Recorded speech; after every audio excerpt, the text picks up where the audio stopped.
My wife is mute. I've tried everything to cure her. Electroshock therapy, 7 chakra healing, even taking her to stand-up comedy so she could learn from them. Despite all this, she stubbornly refused to speak. But just as I was losing all hope, she finally spoke to confess her love to her ex-boyfriend. I'm Li Ruyan. I want to confess my feelings to the man I love. Unable to sleep late at night, I turned on the radio, only to hear the voice of my wife, who suffers from mutism. Liu Ruyan's voice was as gentle as water. I've been married to Liu Ruyan for 3 years. For the first 2 years, we could barely manage a few words of communication. For the past 3 months, even when we were face to face, she couldn't utter a single syllable. She continued, "You and I haven't seen each other in 3 years. I'm really looking forward to seeing you tomorrow. I miss your scent so much." The words coming from the radio were clearly not about me. "I love you, Cheng." Liu Ruyan's voice had never had so much emotion. The confession ended quickly, followed by the radio host's words of envy and praise. I sat on the edge of the bed, stunned for a long time. I was introduced to Liu Ruyan through a family-arranged marriage. I fell in love with her at first sight, but Liu Ruyan always had an icy demeanor. Only when we first met did her mother explain from the sidelines. "Please understand, Ruyan suffers from mutism." I called her mother. She asked, "It's so late, why aren't you asleep yet?" My throat tightened. A long silence made Liu Ruyan's mother panic a little. She asked, "What's wrong? Did Ruyan upset you? Did you know Yiting Cheng is back?" I froze, so I was the only one who didn't know. "I'm sorry, Ji Boda. 3 years ago, I didn't tell you the truth. Ruyan's mutism started when her ex-boyfriend, Yiting Cheng, left. I had no other choice but to drag her to blind dates. It's ridiculous, isn't it? The only daughter of the prestigious Liu family of Jiang province is actually mute. But Boda, don't worry. No matter what, I'll keep her in line." I don't remember how I hung up the phone, nor do I remember how I got through that long, lonely night. Back then, I researched a lot of information about this condition. The causes. I saw one that said experiencing a major external stimulus. I didn't understand. I probed around and asked a lot of questions, but none of the Liu family would tell me anything. Later, I tried all kinds of methods: psychological counseling, electroshock therapy, food therapy, 7 chakra healing. I even took Liu Ruyan to see stand-up comedy. When I was laughing so hard I was doubling over, she just sat there coldly, in silence. It wasn't until I proposed, and she seemed to make a huge decision, that she nodded and said a single word, "Okay." As happy as I was back then, that's how miserable I am now. Yeah, it's impossible for me to cure Liu Ruyan's mutism, because I'm not her medicine. Bitterness welled up in my heart. Even fear slowly crept in. Her medicine has returned. What about me? I silently clenched my relaxed hands. A stubborn feeling surged in my heart. Since Liu Ruyan doesn't love me, then there's no need for me to sink further into this marriage. She won't divorce me. What about me? In that case, I'll get a divorce. I'll completely step aside for Liu Ruyan and her medicine. After making up my mind, I cleaned myself up. 3 years ago, for Liu Ruyan, I gave up the opportunity to study medicine abroad. Maybe it's not too late now. An hour later, I headed out, planning to go to a nearby mall first, to buy myself some new clothes. "Sir, the suit you're trying on is the last one in stock. Would you like to purchase it?" I nodded, and took out my card to hand to the salesperson. "I'm so sorry. Another gentleman wants to pay a premium to buy this suit. Could you possibly part with it?" I followed the salesperson's gaze. It was a man wearing a dark blue suit. He was engaged in a lively conversation with the woman beside him, who was wearing red high heels. I stood up and took 2 steps forward, only to lock eyes with the woman. It was Liu Ruyan. Then that man must be Yiting Cheng. Liu Ruyan's face instantly became serious. She opened her mouth, but still couldn't speak. She looked at me blankly, then tapped her phone with her right index finger. I was incredibly familiar with this gesture. It meant communicating via phone. She wrote, "Why are you here? Are you following me?" "None of your business." 3 messages popped up in succession, but they left me completely disappointed. Cheng beside her pulled Liu Ruyan closer and asked with a smile, Ruyan, who is this? A friend? He then took her hand, smiled and asked, can you ask him to let me have this suit? You know, I just got back to the country, and I need to buy some formal wear. Liu Ruyan smiled gently and warmly, patted her phone with her hand, and without even asking me, directly took out her card and handed it to the salesperson to pay. She said it was a friend. That sentence was like a block of ice, giving me goosebumps all over. I could barely stand. So, my 3 years had only earned me the title of friend from Liu Ruyan. The lights in the mall crackled a bit. I instinctively looked up. The spotlight overhead suddenly came loose, followed by a loud bang, and then a sharp pain in my back. It all happened in an instant. I felt a dampness spreading beneath me. I touched it with trembling hands. My hands were covered in blood. The entire store instantly fell into chaos. Screams, the sound of phone calls, all buzzed in my ears. But when I looked up, I only saw Liu Ruyan kneeling beside Cheng, holding his hand tightly against her chest. Looking around frantically, she shouted, call an ambulance! Ambulance! I had never seen Liu Ruyan so panicked. A paramedic said, Miss, I'm sorry. Can we let this gentleman use the ambulance? The next one will be here soon. This gentleman's injuries are critical. The paramedics carefully moved my half-conscious body onto a stretcher, but a furious Liu Ruyan stopped them. She shook her head and said, take him. Then I felt a sudden shove, and I fell heavily from the stretcher onto the floor. The pain brought me back to full consciousness. I watched helplessly as Liu Ruyan carefully moved Cheng onto the stretcher. The paramedic said, Miss, he just sprained his wrist. It's not serious. You're wasting medical resources by doing this. Liu Ruyan replied, Cheng's hands are very important. He's a doctor. I was a little shocked. This was the longest sentence Liu Ruyan had spoken in 2 years. Unfortunately, not a single word was about me. After Liu Ruyan spoke, she immediately pushed everyone into the ambulance. I leaned against a nearby rack, gasping for air. But it seemed like every breath pulled at the wound on my back, only making the pain even worse. I don't know if the wound hurts more, or if my heart does. Didn't I give up being a doctor just for Liu Ruyan? But instead, he is the more important one. Then what the hell am I? I suddenly twitched my lips into a robotic smile. I'm just a friend. The pain made me pass out. The first thing I did when I woke up in the hospital was send Liu Ruyan a text. Let's get a divorce. Right after I hit send, Liu Ruyan actually pushed the door open and walked in, carrying 2 gift boxes. It was that brand we saw today. She put the boxes on the cabinet next to me and sat straight down on the chair by my bed. Liu Ruyan took out her phone. She must have seen the text I sent, but her face showed no emotion. The silence in the ward was suffocating. But my phone chimed. It was a message from Liu Ruyan. It said, you'll like this brand. I picked out 2 shirts that suit you. When you're discharged, I'll have the brand come to our house. You can buy out the whole store if you want. Cheng is a doctor. Hands are very important to a doctor. That's why I was so nervous. Don't be mad. I kept my head down, staring at the phone in front of me. Message after message came in. In an instant, tears blurred my vision again. I finally couldn't help but ask, you can talk to him.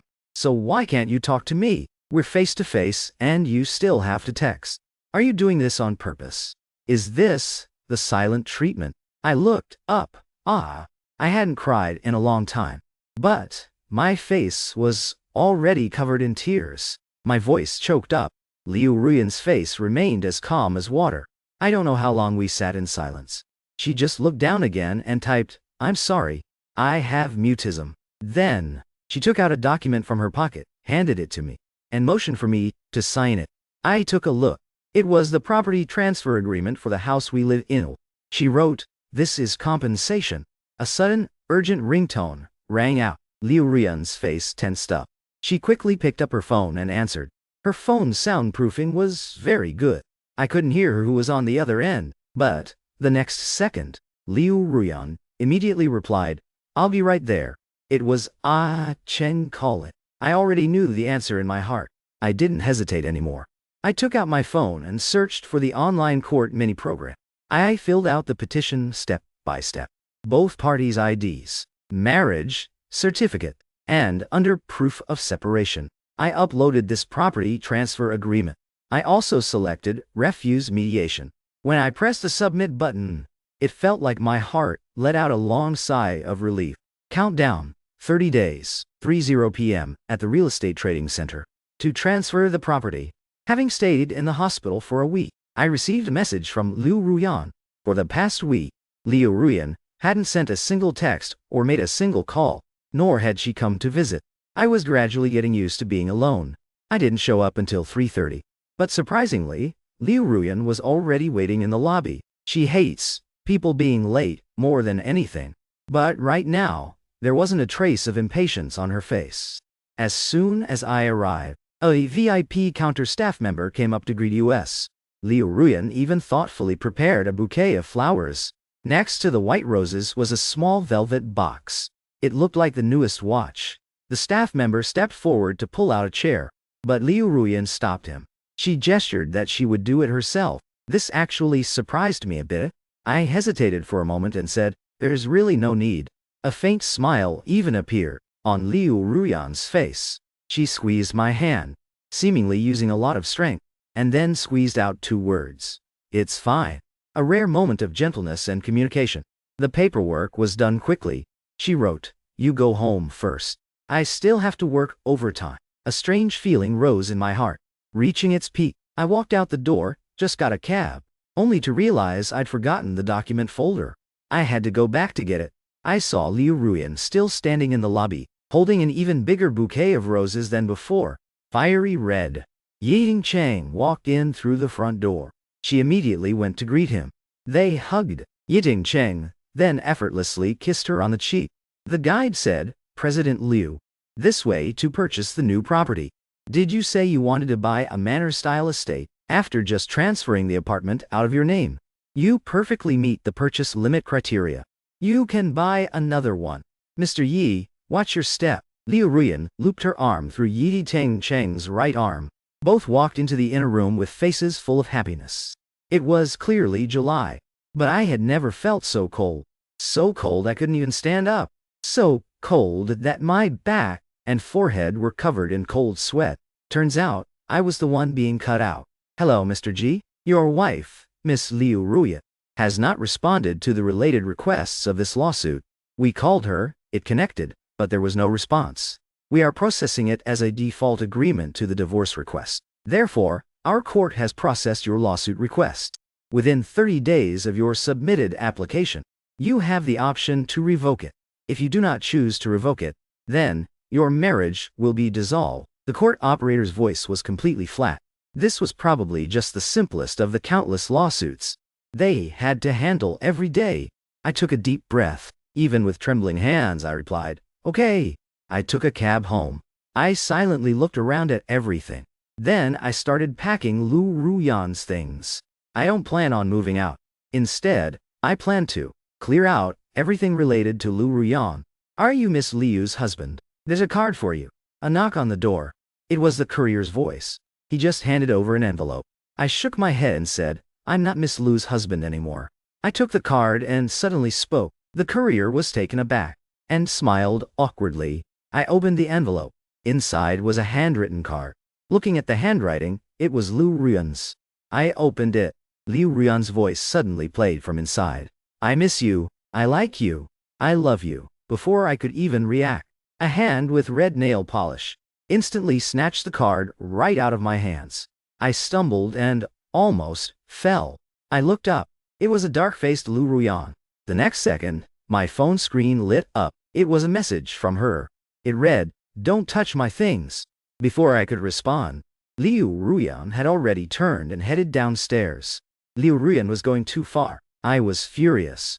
I chased after Liu Ruyan, running down the stairs. "I didn't go through your things. Why don't you respect me? I don't care about you, or what kind of relationship you have with your precious, Cheng, but you have no right to insult and humiliate me." A piercing screech rang out. It was the sound of tires skidding from slamming on the brakes. I just felt a massive pain in my side. I didn't see anything clearly.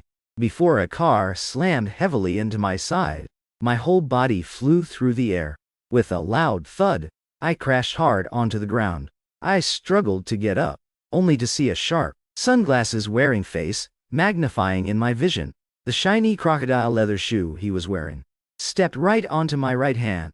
Screams of pain escaped my throat in broken gasps. Before I blacked out, I saw Liu Ruyan running over from behind in a panic, a stark contrast to her icy demeanor earlier. She nervously grabbed Yi Cheng's hand, and only after examining it carefully did she let out a huge sigh of relief. Up until the moment I lost consciousness, she didn't even spare me a single glance. Mr. G, your VIP privileges at Liu's hospital have been completely revoked. I'm afraid you'll have to stay in a standard single room. Apologies, I just checked, and there are no single rooms either. You might have to wait in the hallway for your surgery. Also, the injury to your right palm is very serious. It requires immediate surgery. Otherwise, you might not be able to do fine motor tasks again. Hearing this, my groggy mind jolted awake. Liu, where is Liu Ruyan? Get my phone. I anxiously tried to sit up, to find my phone and contact her. Liu Ruyan, the number you have dialed is powered off. I furiously smashed my phone away. It made a loud bang. The sharp, lingering pain in my right hand kept eating away at my nerves. Mr. G, looking for President Liu. She took the new doctor, Yi Cheng, to the psychological counseling room for a session. She said Dr. Yi was startled, but President Liu ordered that no one is to disturb them. I covered my eyes with my left hand. Blood and tears mixed together, soaking my sleeves. I hate you. I hate you. I hate you so much, Liu Ruyan.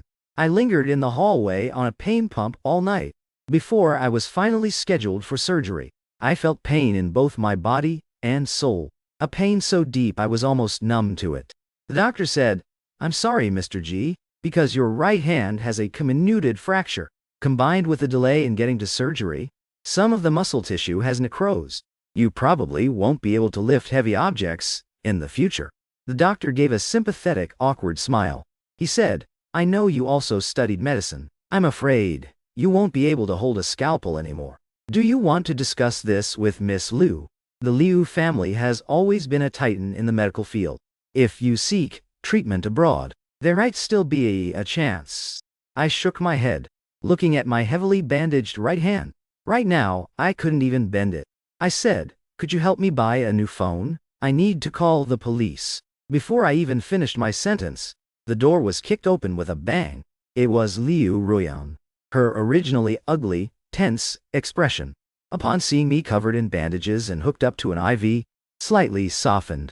She opened her mouth, but still didn't say a word. So, she grabbed a pen and paper nearby. She wrote, last night, I didn't know you were hurt so badly.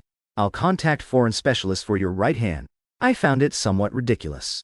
I said, no need. I'll take care of my own hand.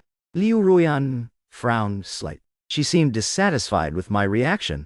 I wanted to bring up the divorce, but on second thought, it felt unnecessary. Liu Ruyan took a checkbook from her pocket, wrote down a number, and placed it on the table. She wrote, this is compensation for you. I hope you won't blame Cheng. Seeing the name, Yi Cheng, I started trembling uncontrollably. Get out. I don't want to see you again, Liu Ruyan. And, Yi, I will absolutely call the police. I picked up the check from the table and tore it in half, throwing it fiercely at Liu Ruyan. Liu Ruyan was stunned. It seemed she had never seen me lose my temper like this. She wrote, I won't let you hurt Cheng. Those words were like a thorn, pierced deeply into my heart. Impossible to pull out. Liu Ruyan left, leaving me trembling all over. 10 days left. In 10 days, we'll cut all ties completely. Mr. G, these are flowers from Miss Lo. Liu Ruyan had been sending flowers for 3 consecutive days. I didn't even look at them. I just gave a dry acknowledgement. I leaned on my crutches, simply packed up my things, and prepared to be discharged. Just as I pushed the door open, I realized that this hospital hallway was engulfed in a sea of flowers, exactly the same as the ones Liu Ruyan sent these past few days. All white roses. My heart skipped a beat. How did Liu Ruyan know I was being discharged today? But, a second later, the words of other patients in the hallway ruthlessly shattered my illusion. Someone said, President Liu Ruyan of the Liu Group is so sweet. To keep Dr. Yi from feeling awkward, she sent flowers to all the hospital rooms and completely redecorated the floor Dr. Yi is on. It probably costs tens of thousands every day. Rich people romance differently indeed. White roses, meant for a destined lover. So romantic. Shh, keep it down. President Liu's husband is also hospitalized here. I compose myself, leaning against the wall with a pale face, and let out a self-deprecating laugh. A sudden commotion rang out. I subconsciously peeked downstairs. Only then did I see the first-floor lobby, newly decorated with fiery red roses. Liu Ruyan and Yiding Cheng were standing right in the center. Liu Ruyan asked, Cheng, will you stay with me forever from now on? Liu Ruyan leaned in closely, and Yiding Cheng smiled and hugged her. Everyone around was clapping and congratulating them. Liu Ruyan kissed Yiding Cheng's lips. I, subconsciously touched my own lips. How long had it been since I last touched her? Just over 10 days and nights.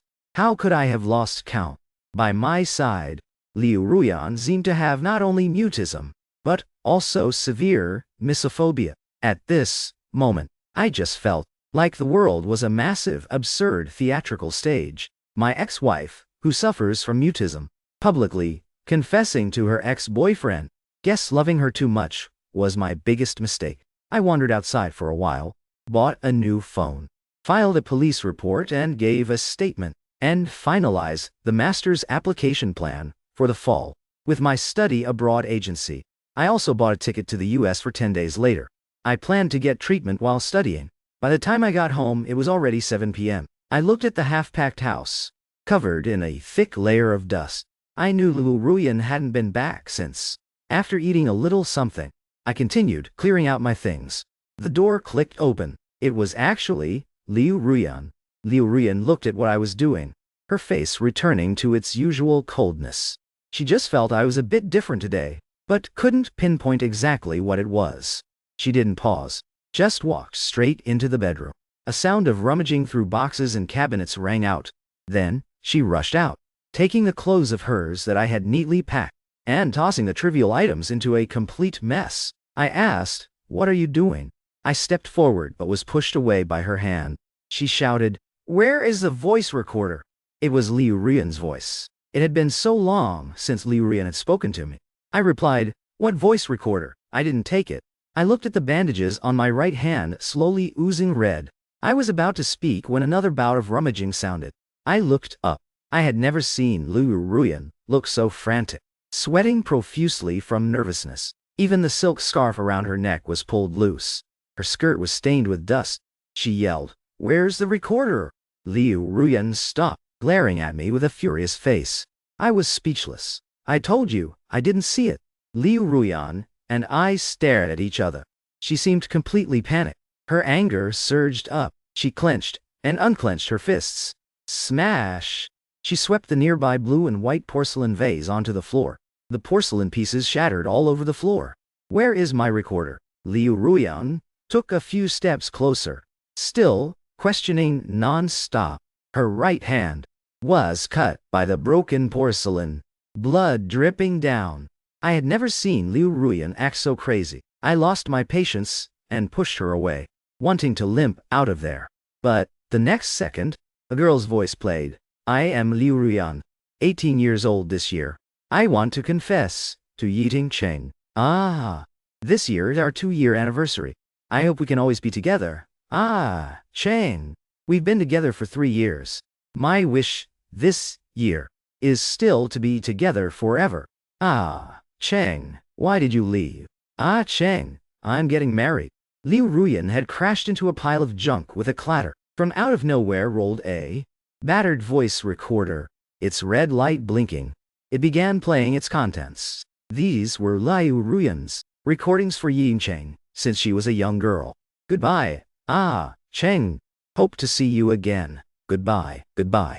The recorder seemed somewhat broken from the impact, endlessly repeating the word goodbye. Liu Ruyan, quickly got up and grabbed it, nervously pressing the power button. But it just wouldn't work. My feet, which were about to leave, stopped. I slowly turned around, leaning against the shoe cabinet by the door, and asked with a bitter smile, Liu Ruyan, if you didn't love me, why did you agree to marry me? Liu Ruyan pursed her lips, seeming to want to say something, but still couldn't get the words out. Listen to me explain. Boda. A message flashed on the phone. I closed my eyes, forcing myself to calm down. I forcefully held back the sourness rising in my heart. I said, just go. Take all your things and get out of my house. Liu Ruyan pressed her lips tightly together, only gripping the recorder in her hand tighter, which was still repeating that one sentence. She walked past me and out the door. She wrote, I'm sorry. For the next few days, I didn't see Liu Ruyan at all. But, before leaving, I had to go to the hospital one more time to change my dressing. The hospital hallway had already been updated with Yiting Cheng's personal profile, hanging among the many specialists on the first floor. I glanced at it, only to be shocked by his personal publications. These were the papers I wrote before. I repeatedly checked the titles and dates. They were all around the same time as mine. Hello, Mr. G. I was pulled back to reality by a man's voice. I turned my head. It was Yiting Cheng. He said, let's chat. He raised an eyebrow, tilting his head towards the nearby lounge area. Looking at Yiting Cheng in front of me, everything was indeed perfect. His white coat was immaculately ironed. His hair was slicked back with wax, every strand seemingly styled with great care. Yiting Cheng smiled and began, that day, the court called. Ruyan didn't answer. I did. He smiled casually. He said, I didn't know that staying silent meant agreeing to the divorce. Mr. G won't blame me, right? I was silent for a few breaths. Then, shook my head. I said no, I wanted the divorce. A clean break is better for me. Yiting Cheng didn't seem to care how I answered, immediately adding, also, the car accident that day really was an accident. I've apologized to Ruyan, and she promised I wouldn't get in trouble. I assume Mr. G won't make a fuss about it either, right? I stared at him fixedly without speaking. I actually knew in my heart that many things were not things I could solve on my own right now. That Liu Ruyan would protect Yiting Cheng was also within my expectations. He said, you saw them right. Those papers. Yiting Cheng continued, but his tone darkened. He said, yes, it's exactly what you think. Ruyan knew I was doing research, so she gave them to me herself. Thanks for taking care of Ruyan these past 3 years.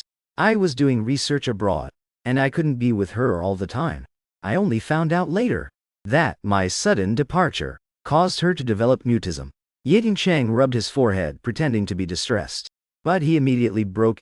He said, but I've only been back for such a short time, and Ruyan is already so much better. I lowered my eyes, unconsciously stirring the coffee the nurse had brought. I asked, are you here to show off to me how much Liu Ruyan loves you? I put down the spoon, tilted my head back and downed the bitter black coffee in one gulp. I said, there's no need. I don't care about Liu Ruyan's past, present, or future. I don't give a damn. I don't like a mute. But remember one thing. I gave her up first. I ignored him, stood up, and walked straight towards the cashier. Mr. G. Yiting Cheng seemed very dissatisfied with my reaction. He actually stood up and tried to grab me. I forcefully shook him off. Smack! Out of the corner of my eye, I caught a familiar, delicate figure. It was Liu Ruyan, half kneeling. She immediately helped up Yiting Cheng, who had just crashed into the railing. Ruyan, I'm fine. I'm fine. I'm not that fragile. I just lost my footing. My steps paused.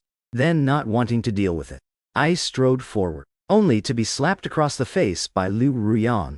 The sharp sound echoed down the hospital hallway. Nearby patients and medical staff turned to look. Liu Ruyan seemed a little surprised herself.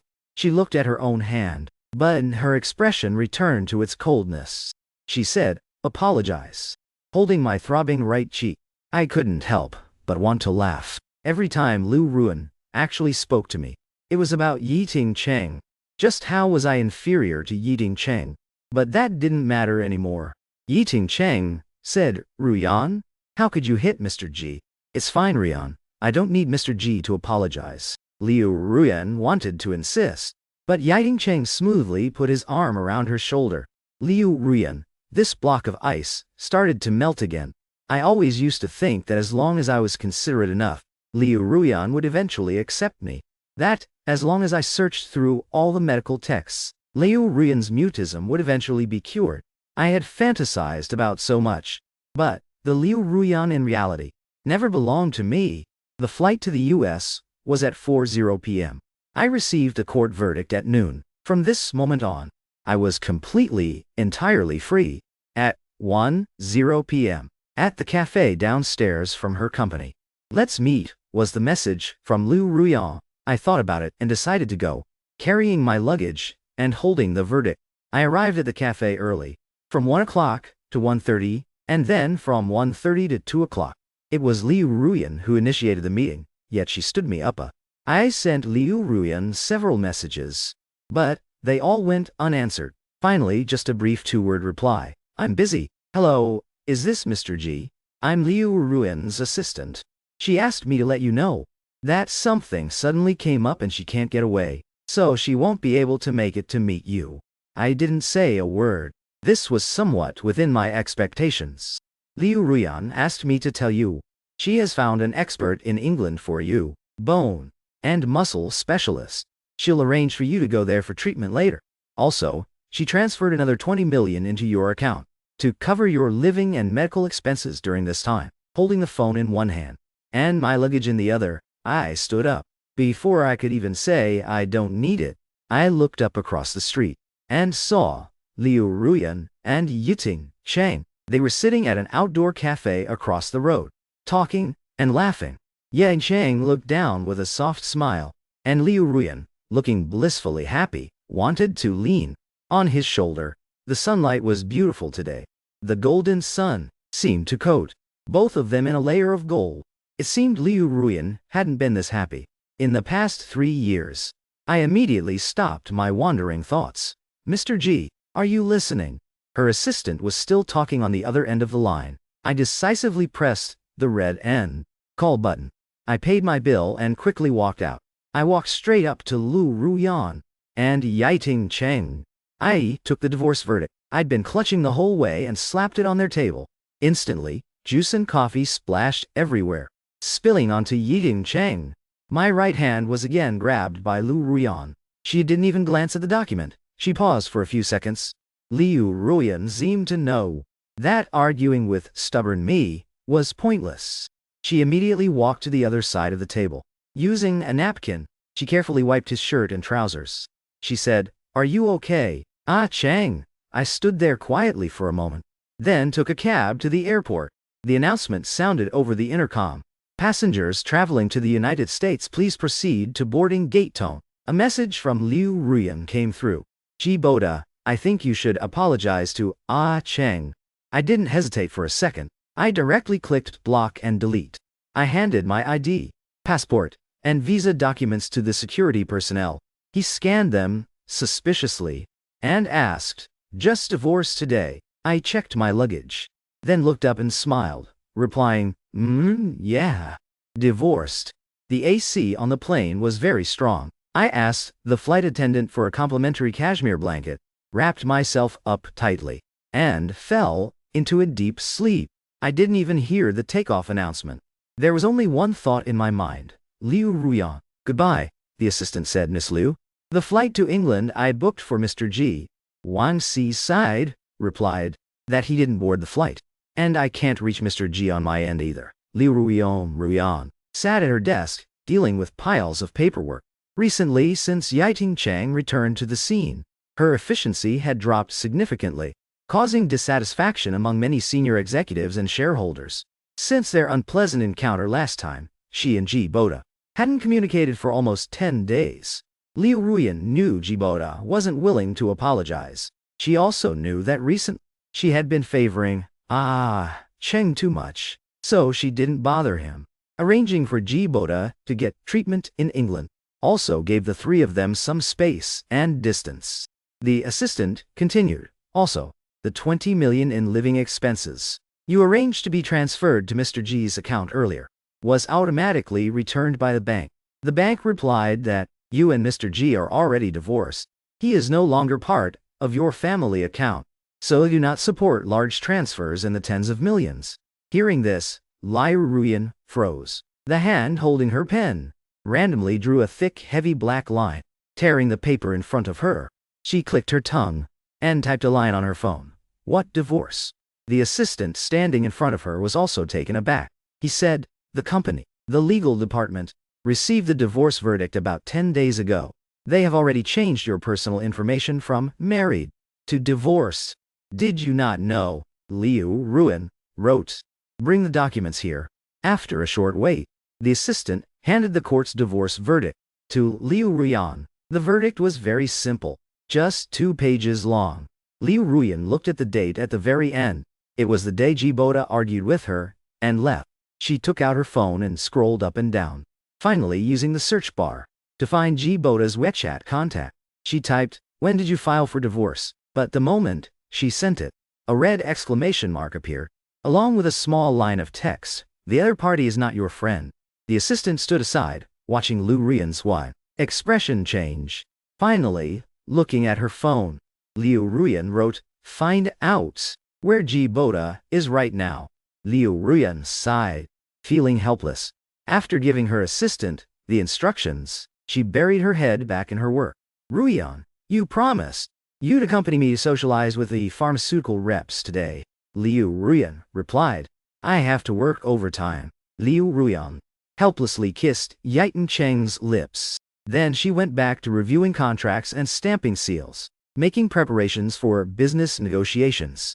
Recap, when can I go meet your parents? My parents are coming back from abroad next week, and they said they want to meet you too. My dad said if the meeting goes well, he wants to finalize things between us. Yitin Cheng snatched the contract right in front of Nhi Recap, hid it behind his back, and forced her to look at him. Nhi Recap had no choice but to look at Yitin Cheng. She looked at his delicate face. At this close distance, the smell of his cologne lingering around her nose was a bit strong. Nhi Recap has allergies. At this moment, she sneezed inappropriately. Yitin Cheng's expression changed slightly. He pursed his lips, leaned down, and tried to continue persuading Nhi Recap. He said, Recap, I don't want to wait that long. You're already divorced now. Us being together is perfectly justified. Hearing Yitin Cheng's words, Nhi Recap's hand, reaching for a tissue, stopped midair. She turned her head, looked intently at Yitin Cheng, and said, how did you know I was divorced? As soon as Nhi Recap said this, Yitin Cheng was also stunned. His expression instantly panicked. He quickly stood up straight, shifting his gaze away to avoid looking at Nhi Recap. He said, I also heard it from Assistant Lit. A wave of displeasure washed over Nhi Recap. She knew her assistant wouldn't leak any of her personal information. Therefore, she didn't believe Yitin Cheng's answer. She asked, did you agree to the divorce petition? Hearing Nhi Recap's words, Yitin Cheng actually became somewhat dissatisfied. He said, Recap, didn't you say you loved me? Why are you getting mad at me over that man? I didn't know it was a call from the court. After I answered for you, I remembered you have mutism, and thought it wouldn't be good if I answered for you. Who knew the court's verdict was so strict, saying that no response means default agreement to divorce? Yitin Cheng propped his hands on her desk, his tone softening. He leaned down, trying to capture Nhi Recap's lips. He said, are you mad at me? He walked behind the desk and massaged Nhi Recap's shoulders. He whispered, I'm sorry, Recap. It was my fault. Don't be mad at me anymore, okay? Helpless, Nhi Recap subconsciously avoided his hands. She opened her mouth to speak, but the smell of perfume choked her. After some thought, she typed on her phone instead. She wrote, as for meeting your parents, we'll talk about it after I finish this busy period. Nhi Recap sent a message to her assistant. She sent, help me schedule an appointment with the chief judge of the court. After a day at the company, she went as usual to the ent department, under her family's name, to see her own mutism specialist. President Liu, your mutism has improved, but the extent of the improvement is still limited. I recommend that you continue your rehabilitation training with me. Mr. G sent me a very long email a while ago, detailing the specific condition of your mutism over the past 3 years. I was very inspired after reading it. I think we can continue with a new course of treatment. This time, I'll incorporate your specific situation to adopt a completely new. Before the doctor could finish speaking, Liu Ruyan typed out a refusal. She wrote, "Transfer the records to Dr. Yi. Ask him to handle it for me." Liu Ruyan walked out of the consulting room, about to leave, but her steps paused. She turned around. She happened to have time to go see Yiting Cheng before Liu Ruyan had even entered Yiting Cheng's office. She could already hear his voice. Yiting Cheng was saying, "What, Mrs. Ji? They're already divorced. If you must, call her Mrs. Yi. Understand?" She frowned and didn't push the door open. The nurse said, "Yes. Also, the hospital administration just notified me to ask you to attend a meeting at 4 p.m. and there's a surgery scheduled for you at 5 p.m. The nurse's voice from inside grew softer and softer. Liu Ruyan looked in through the partially open door. Yiting Cheng was holding a mirror, fixing his hair. On his desk were several different types of mousse and hair waxing. The nurse continued, "Also, the hospital director hopes you can abide by the hospital's employee handbook. Doctors are not allowed to use hair gel during work hours and surgeries." Before the nurse could even finish, Yiting Cheng slammed his hand on the desk with a bang. "Do you know what the last name of this hospital is? It's Liu. Do you know who I am? I'm Liu Ruyan's future husband. Do you think my words carry more weight? Or the director's?" Yiting Cheng's tone was slow but full of intimidation. The nurse flinched, hurriedly hugging the files in her arms and pulled open the door. She instantly met Liu Ruyan's eyes. "President Liu," she bowed deeply, reading her loudly. Yiting Cheng subconsciously looked back, looking a bit surprised. He immediately stood up, walked over, pushed the nurse out the door, and urged her to leave with annoyance. But when he turned back to Liu Ruyan, his face was full of smiles again. "Ruyan, you came to see me." He reached out his right hand, tapped his index finger against Liu Ruyan's cheek, and then took her right hand, gesturing for her to come inside his office. The heavy smell of hair wax made her feel a bit nauseous. Liu Ruyan said, "You shouldn't."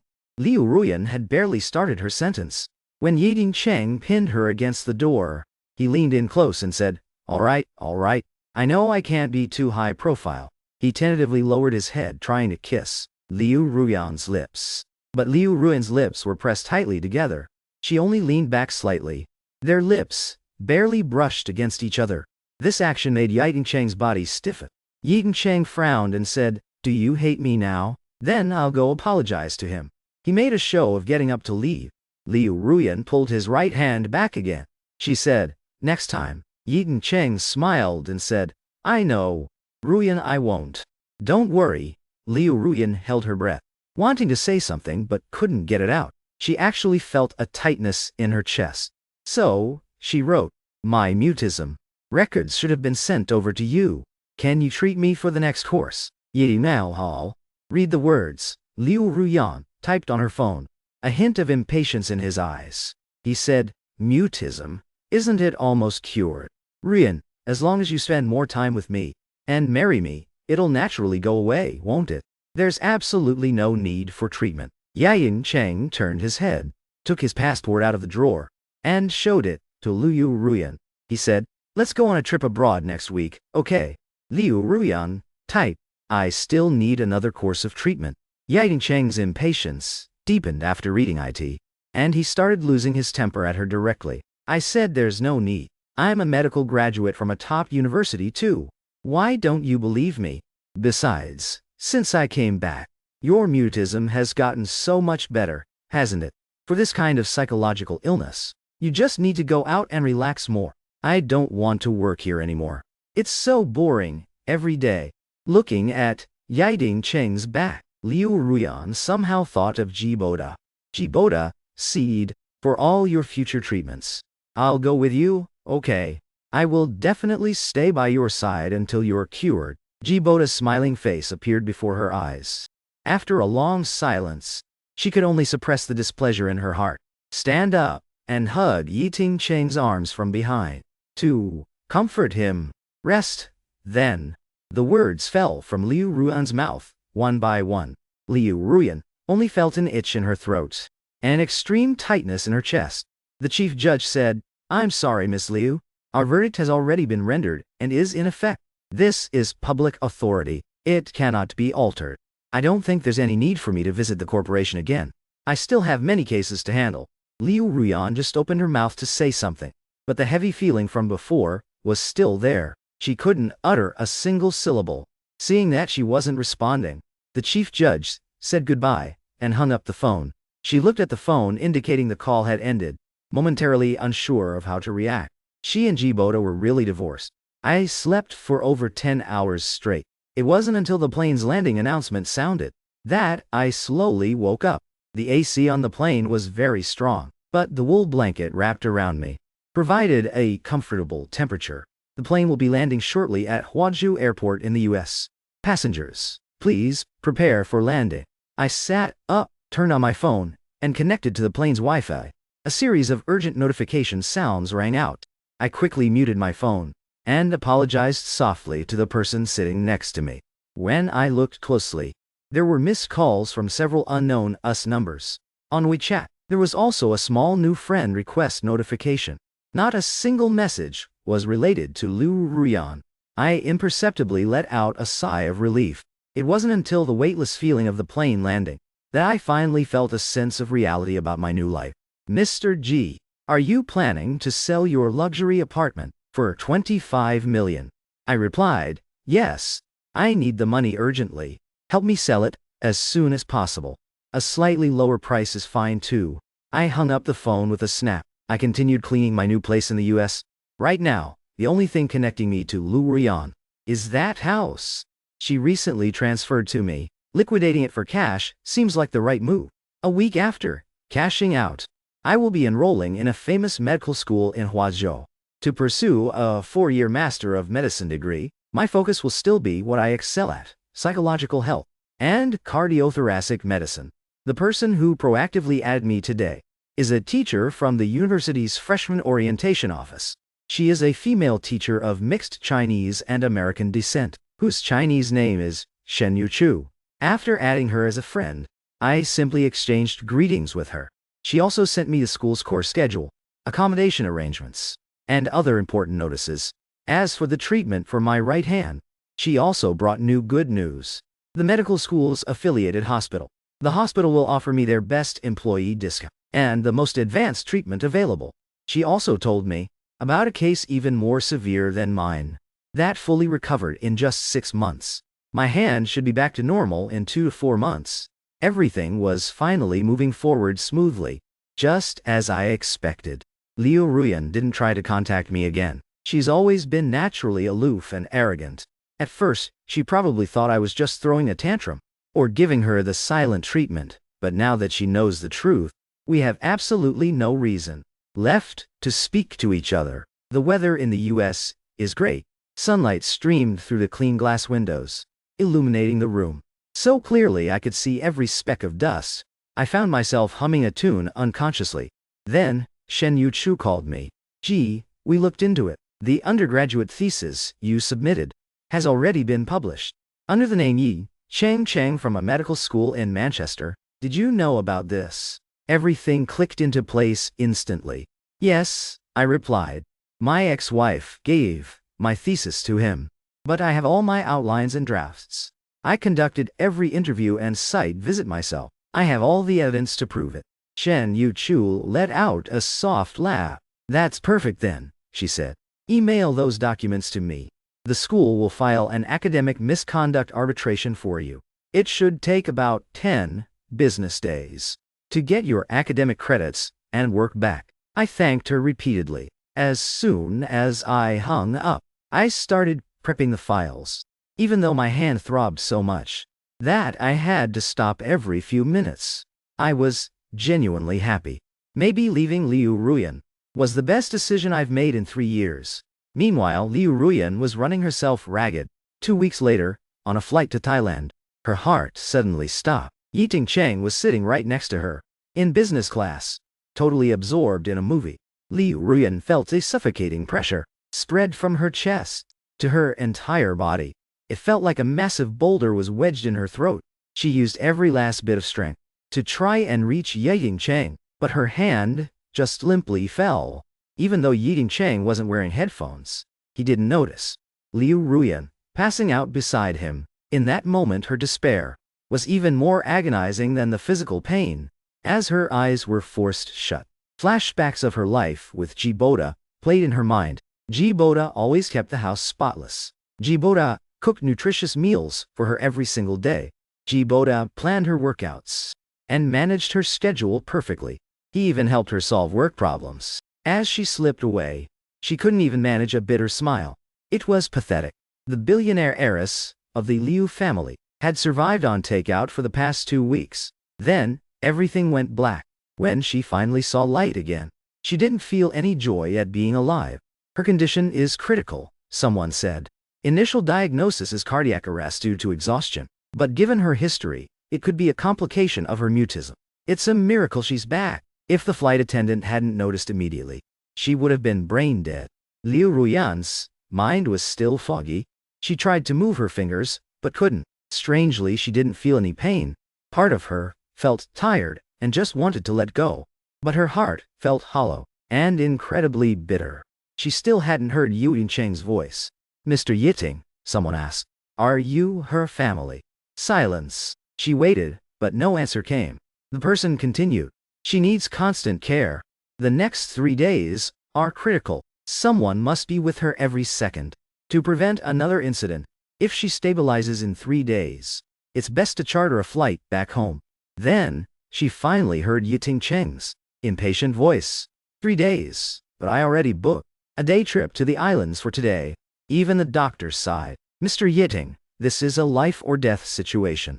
The islands will still be there when she's better." "Can't I just hire a nurse?" Yiting Cheng asked. He sounded relieved, like he'd found a loophole. But Liu Ruyan felt like she was falling into a bottomless pit. That freezing bitterness surged through her again. So this was the man she loved. When did Cheng become so heartless? Suddenly, the heart monitor let out a piercing alarm. "Vitals are dropping. Prepare 3 mg of epinephrine." With a loud thud, the doctor applied the defibrillator to her chest. Liu Ruyan's body arched into the air. A blinding white light flashed before she slammed back onto the bed. It happened again and again. She felt her head was about to explode as she sank back into the dark void. "President Liu, you're finally..." When she opened her eyes again, her throat felt like it was on fire. She tried to cough, but couldn't. Her lips were parched. "Water." It wasn't Cheng's voice. It was her assistant. Her assistant quickly adjusted the bed so she could sit up. "Here, President Liu, take small sips." Liu Ruyan sipped the water, struggling to swallow. She pointed to her throat, signaling the intense discomfort. "Is your throat bothering you? I'll get the doctor right away." The assistant rushed out to find a doctor, forgetting the call button entirely. Liu Ruyan scanned the room. She was still in Thailand, but Cheng was nowhere to be seen. Her assistant must have been flown in. After she lost consciousness again, the medical team arrived quickly. After a brief exam, they sighed in relief. "Miss Liu, you're out of immediate danger, but you need to stay here for observation. The high altitude of a flight could trigger another heart issue." The assistant quickly cut in. "President Liu says her throat is very uncomfortable. Please check it again." Before the doctor could answer, Yiting Cheng's voice rang out from the doorway. "Her throat is fine. I checked it myself." He walked in wearing massive gold sunglasses and carrying a stack of designer shopping bags. He looked like he was on a luxury vacation. "Ruyan, you're finally awake. I waited forever. Then I went out for just a bit. And you woke up. I'm so happy." He pushed past everyone and threw himself onto her bed. The impact jolted her chest, making her cough up blood. "Holy shit!" Yiting Cheng recoiled in disgust when he saw the look on everyone's faces. He tried to laugh it off. "Sorry, that just caught me off guard." He slowly reached for a tissue to wipe her face. But Liu Ruyan coldly turned her head away. His hand froze in mid-air. The assistant snatched the tissue and cleaned up the blood instead. "Mr. Yiting, why don't you wait outside so the doctors can work?" "What did you just say? Are you saying I'm not a real doctor?" He snapped, his temper flaring. The assistant ignored his outburst and physically pushed him out of the room, locking the door behind him. Yiting Cheng went ballistic. rattling the handle and pounding on the door. "Open this damn door! I told you, I'm a doctor. I'm her future husband. Wait until Ryan gets better. I'll make sure you're fired." His last shouted words were the most pathetic of all. "Ryan, open up. All the stuff I bought is still in there." The ruling on my thesis was final. A 3-person panel reviewed all my drafts and awarded the rights back to me. "Holy shit," Yeaton Chang blurted out when he saw the blood. He recoiled in pure disgust. When he noticed everyone staring, he forced a fake, awkward smile. "That caught me off guard," he said. "I wasn't ready for that." Still talking, he slowly moved back to Liu Ruyan's bedside. He grabbed a tissue to wipe her face. Liu Ruyan's expression went ice cold. She turned her head, dodging him completely. Yeaton Cheng's hand froze awkwardly in midair. Seeing this, Liu Ruyan's assistant took the tissue from Yeaton Cheng and cleaned the blood off the bed herself. "Mr. Yeaton," the assistant said, "why don't you wait outside for a bit? Let the doctors examine President Liu." "Excuse me," Yeaton Cheng snapped. "Are you saying I don't know medicine?" The assistant had clearly struck a nerve.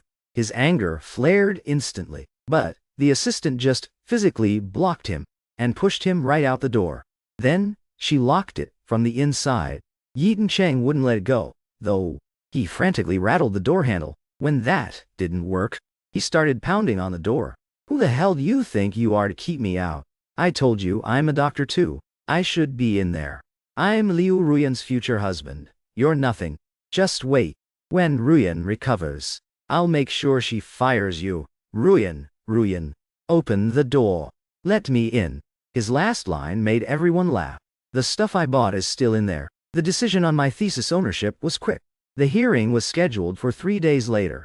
The panel consisted of Yeaton Cheng's mentor and medical graduate mentors from Huazhou. The 3 of them formed the review board. After reviewing the files and checking every trace of the collaboration, they made the final call on ownership.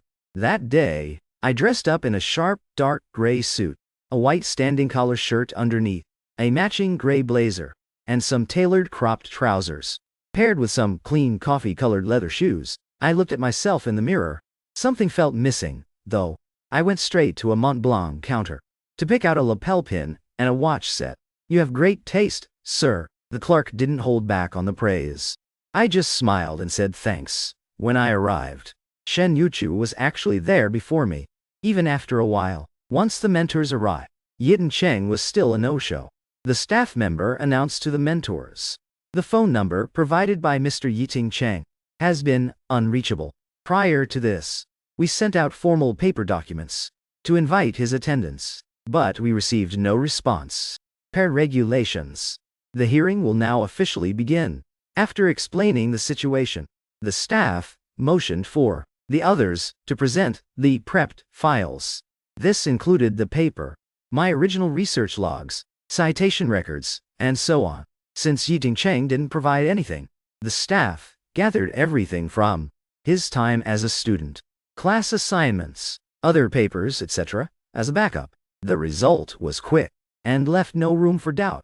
Following the board's deliberation, it was decided that the rights to the paper belonged to Mr. G. Boda, with the Manchester Medical School dean's approval, and they stripped Yeaton Cheng of his research credentials, revoking his master's degree and graduation certificate. The room erupted in applause. Shen Yuchu was thrilled too. She gave me a huge, warm hug. I could feel my hands trembling. My face was slightly flushed, and tears were actually glistening in my eyes. Seeing my expression, Shen Yuchu thought she'd overstepped. She apologized over and over. "Sorry, G, I'm just so happy for you." I shook my head. "I'm just so happy." My voice was shaking. I never thought it would go this smoothly. Back home, my dad always told me not to fight for things. I thought that, as long as I had. I choked up and paused, but I quickly regained my composure. "It's okay," I continued. "The past doesn't matter anymore. What matters is how happy I am now. This was mine to begin with, but I never expected to actually get justice." Shen Yuchu's eyes sparkled. "Exactly," she said. "You deserve your own work back." When I got home, I received a formal congratulatory email from my undergraduate school. I logged onto the medical databases to search for my paper's title. They were incredibly efficient. The author had already been changed from Yiding Cheng to Ji Boda. I was so happy, I almost wanted to sing. My new life truly started the moment I divorced. After 2 weeks of rest in Thailand, Liu Ruyan chartered a flight back home. Her heart issue had stabilized a bit, but her mutism was worsening. She couldn't even get a simple sentence out to Yiding Cheng. She went back to work the day after waking up. Yiding Cheng was still out shopping, clubbing, and living it up. He was having the time of his life. He even rented a short-term place nearby. When Liu Ruyan set the date for their return flight, he was actually pretty annoyed. "Going back to work already?" he complained. "Ruyan, can I just quit?" He took a sip of water while talking to her on the plane. Liu Ruyan almost grabbed his hand out of habit. Halfway there, she reached for her water glass instead. "Up to you," she wrote. Yiding Cheng said, "Why don't we get married once we're back? My parents already sent me my household register." He leaned in close. The stench of smoke and hairspray gave her a headache, but those words made Liu Ruyan freeze. She suddenly remembered that, after marrying Ji Boda, he'd moved his registry under her name. She had no idea how all that stood now. Liu Ruyan's silence clearly pissed Yiding Cheng off. He scowled, his tone turning even more toxic. "Ruyan, you won't marry me, or even let me meet your parents. Are you just playing with me? Before I left you said you'd marry me.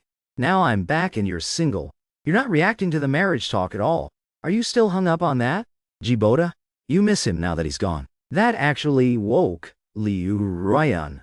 She didn't even look at Yiding Cheng, just stared blankly at her glass. She'd been thinking about Ji Boda a lot lately. Did she really miss him? Did she still care? If Ji Boda were here, would he have forced her to fly abroad while she was stressed at work? Would he have noticed she was ill right away? Would she have been resuscitated twice? Would her mutism have gotten this bad? A loud smash snapped her back to reality. She looked over at a furious Yiding Cheng standing over her. Her glass was shattered at his feet, water splashing everywhere. The flight attendants wanted to help, but were too scared to move. "Liu Ruyan," Yiding Cheng roared. "Why won't you answer me? Do you love me or not? Say it." Liu Ruyan looked up at him. Yiding Cheng's voice was deafening. His face was twisted with rage. His features were contorted. In an instant, she felt like the man before her was a complete stranger. He was no longer considerate or patient. What exactly went wrong? The sound of a sharp slap rang out. Liu Ruyan held her cheek in disbelief. She looked up at Yiding Cheng. Yiding Cheng looked panicked now. He stared at his hand, lost. Only the hum of the AC filled the cabin. Everyone was shocked by this sudden turn. "Ruyan," he stammered. "I'm sorry, I'm so sorry. I didn't mean it. I was just so anxious. You wouldn't answer me. I didn't know why you stopped talking." Yiding Cheng's lips trembled with fear. He knew Liu Ruyan was furious. He tried to hug her, but her assistant blocked him. Liu Ruyan turned away, feeling an unbearable weight on her chest. She gave a weary wave of her hand. Several bodyguards stepped forward and dragged the shouting Yiding Cheng away to another part of the plane. Her heart was racing, pounding, faster and faster. Her breathing became shallow. Liu Ruyan passed out again. When she woke up, she was back in the hospital, surrounded by even more complex medical gear. The constant beeping made her head throb. She reached out to turn it off, but a wave of nausea hit her. At first, she threw up her last meal. Then it was just bile. She gripped the bed rail, gasping for air for a long time, before she finally stabilized. Arguing erupted outside the door. Another sharp slap echoed, followed by Yiding Cheng's angry yelling. But Liu Ruyan didn't care. She couldn't even describe her own feelings. Was she too drained to care, or just done with him? Liu Ruyan's mother screamed, "How dare you lay a hand on my daughter? She was perfectly fine before she left with you. Heart arrest on the flight there. She barely survives that, and then she faints on the flight back. Do you have any idea how dangerous that was? If anything happens to her, dying 10,000 times wouldn't be enough." She knew her mother had hated him for 3 years. And now, she had the perfect reason to keep them apart. Yiding Cheng's voice grew quieter. Auntie, I'm sorry. I really am, man. She wouldn't answer me, and I just lost it. I thought she was just being difficult. Please forgive me. Liu Ruyan sat up, leaning on the bed rail. She rinsed her mouth with some water. She felt a bit more grounded now. But, strangely, her throat felt even tighter. It felt like something was stuck whenever she swallowed. Hearing her move, the door was flung open. Yi Cheng rushed in, still in his travel clothes. He must have followed her straight to the hospital. He stumbled toward her, and fell to his knees by the bed. He grabbed her knees frantically. Ruyan, please, let me explain. I didn't mean for this to happen. I didn't know you were actually sick. Mutism alone doesn't cause this. I'm a doctor, I know. He reached out with shaking hands to touch her face. Ruyan, he pleaded, just say something. I know you still love me, right? Liu Ruyan just stared at him with cold eyes. It wasn't that she couldn't speak, she just didn't want to. Her mother stood at the door, waiting for her to decide. Liu Ruyan looked at the assistant. Behind her mother, several bodyguards immediately marched in it, and grabbed a crying Yi Cheng. No, don't take me away, he yelled. Ruyan, Ruyan, you can't do this to me. I came back, just for you. Remember 3 years ago? His voice faded down the hall. Liu Ruyan just closed her eyes. As the noise died out, Sweetie, her mother said, approaching the bed. I know you're independent now. I know about the divorce with Boda. That was between you two. But is this really the man who will make you happy? I need you to really think about this. Liu Ruyan stared at her medical report, completely stunned. The doctor explained, your speech issue is partly the mutism. But there's also a tumor behind your vocal cords, likely caused by extreme exhaustion. It's growing rapidly. We need to operate immediately. Liu Ruyan type. I get checkups every month. Why wasn't this caught? The specialist looked at her screen. I've reviewed your previous reports. It wasn't there for the last 3 years, but it was clearly visible in last month's report. If we caught it then, it wouldn't be this bad now. Apparently, Dr. Yi personally handled that report. No one else dared to interfere with your private health matters. The doctor moved on to post-op care and potential surgery dates. Liu Ruyan was reeling. Everything had spiraled out of control. Since Yi Cheng came back and Boda left, she let out a heavy sigh and wrote, schedule the surgery for tomorrow morning. When she was lying on the operating table, she didn't even feel nervous. The doctors were more anxious than she was. Don't worry, it's a minor procedure. We'll use a minimally invasive technique. The tumor will be removed through your mouth. You'll need to stick to liquids for a month. Avoid any irritation. Liu Ruyan nodded. As the nurses positioned her, she felt the cold anesthesia entering her body. Her consciousness began to fade. Liu Ruyan fell into a dream. She was back to the day of her blind date with Ji Boda, back when Yi Cheng had just left for abroad. Back then, he didn't even know her real identity. She had admired his courage to chase his dreams, no matter what. Hello, I'm Ji Boda. She looked up at the young Boda. 3 years ago, she had been so arrogant. She looked down on rich, pampered guys. But Boda was brilliant. He had multiple grad school offers, and top-tier hospitals were begging to hire him. Her mother was thrilled with him. Don't you plan on continuing your studies? Her mother asked. Liu Ruyan had found herself curious too. She'd never actually cared about his background, or what his plans were before.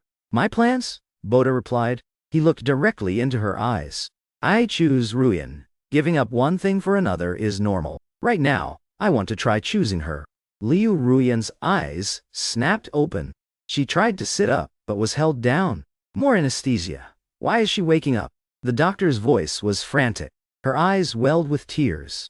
As she slipped back into the void, she couldn't remember his actual answer from 3 years ago. She'd never known he loved her that much. Her only thought, as she blacked out again, was that she had to find Boda. Miss Liu, you can't fly yet. Even if you know his school, your health comes first. Her assistant was practically pleading by her bed. You won't be cleared to fly until next month. Did you learn nothing from Thailand? Liu Ruyan just typed on her screen. Book a ticket to Huazhou for next Monday, and find out where Ji Boda's household register is now. The assistant looked awkward. He moved his register online right after the divorce. I don't have the authorization to track him anymore. And that house you gave him? He sold it. We have no way to contact him. Liu Ruyan stopped typing. Then came a knock at the door. Yiting Cheng walked in before they could even answer. He looked like a wreck. He had no idea who she really was. What he actually admired was his courage and conviction to leave everything behind for his dreams. Hi, I'm Ji Boda. Liu Ruyan followed the voice and looked over. It was the Ji Boda from 3 years ago, when they first met. Back then, he carried an air of disdain. He truly despised those spoiled, pampered, rich kids. As the eldest son of the Ji family, he was exceptional. He had already finished his Bachelor of Medicine. At the same time, he had received multiple graduate school offers. Even top hospitals in the capital wanted him on their staff. His mother's side was extremely satisfied with Ji Boda. Liu Ruyan's mother asked, "Mr. Ji, don't you plan to keep studying?" Liu Ruyan was also intrigued by her mother's question, and looked at him inquisitively. 3 years ago, she never seemed to notice what Ji Boda actually studied, where he graduated from, or what his plans and ambitions were. Ji Boda replied regarding his plans. Ji Boda looked up at Liu Ruyan. "It's because I really like Ruyan," he said. "It's normal to give up one thing for another. Right now I want to try choosing Ruyan." Liu Ruyan's eyes snapped open. She struggled to sit up, but was firmly held down by the nurse. "Quick, more anesthesia." Why did she wake up so suddenly? It was the doctor's voice. Liu Ruyan's eyes grew misty as she slowly drifted back into unconsciousness. What Ji Boda's real answer was 3 years ago, she could no longer remember. She had no idea where those words came from. She never knew that Ji Boda loved her that much, giving up so many things just for her. Her only thought, before blacking out, was that she had to find Ji Boda. "Miss Liu, you can't fly yet, even if you found Ji Boda's school in the US. Your health must come first." The assistant was pacing frantically by Liu Ruyan's bed. The assistant said, "At the earliest, you can't fly until next month. The doctor already said high altitudes are too dangerous right now. Haven't you learned your lesson from Thailand?" Liu Ruyan didn't say much, simply typing on her phone. "Book a ticket to Huazhou, USA, for next Monday. Check where Ji Boda's household register is currently located." The assistant looked incredibly awkward reading this. The assistant said after the divorce, Ji Boda immediately transferred his registration online. "I no longer have the authority to track his location. And the house you transferred to him, he's already sold it. Except for his old bank account, we have no way to establish contact." Liu Ruyan stopped typing. The assistant remained silent as well. Then, a knock came at the door. The visitor walked in before anyone could answer. It was Yiting Cheng. In just a few days, without seeing her, he had become haggard. Dark circles hung under his eyes, and his cheeks were sunken. He looked completely drained. Liu Ruyan didn't even give her assistant a look. She just stepped forward to block him. "Mr. Yiting, it's not a good time. President Liu needs her rest." Yiting Cheng gritted his teeth. "Ruyan, please don't push me away like this. I was wrong. Please, forgive me." Disgust flickered in Liu Ruyan's eyes. Seeing this, Yiting Cheng completely panicked. "Ruyan, that thesis you gave me. My mentor contacted me. The academic misconduct arbitration ruled in favor of Ji Boda. My authorship, my degree, my diploma, they've all been revoked." His voice was trembling with pure terror. Hearing this, Liu Ruyan remembered her previous reckless actions. Her guilt toward Ji Boda only intensified. Yiting Cheng continued, "Now the hospital is firing me. But just one word from you. Just one word, and I can keep my job. I'm begging you, for the sake of our history." His knees were shaking uncontrollably. Seeing Liu Ruyan's indifference, he dropped to his knees. With a heavy thud, "Ruyan, I'm on my knees. Give me a chance to make it right." Liu Ruyan looked at him, and felt a flicker of sympathy, but she simply gave a slight nod and looked away. The assistant immediately called security to drag Yiting Cheng away. His crying echoed through the entire hospital floor. Liu Ruyan opened her phone and found the email from months ago, the one where she sent Ji Boda's research to Cheng. She was consumed by regret. She messaged her assistant, "Donate $20 million to the Huazhou Medical School. In Jibota's name, Liu Ruyan brought a medical team and $30 million worth of equipment to the U.S. The private jet's AC was blasting. She watched events, her heart feeling like lead. The cabin was silent. She could hear her own heartbeat. She admitted she missed him. But with Jibota gone, she didn't know how to face things.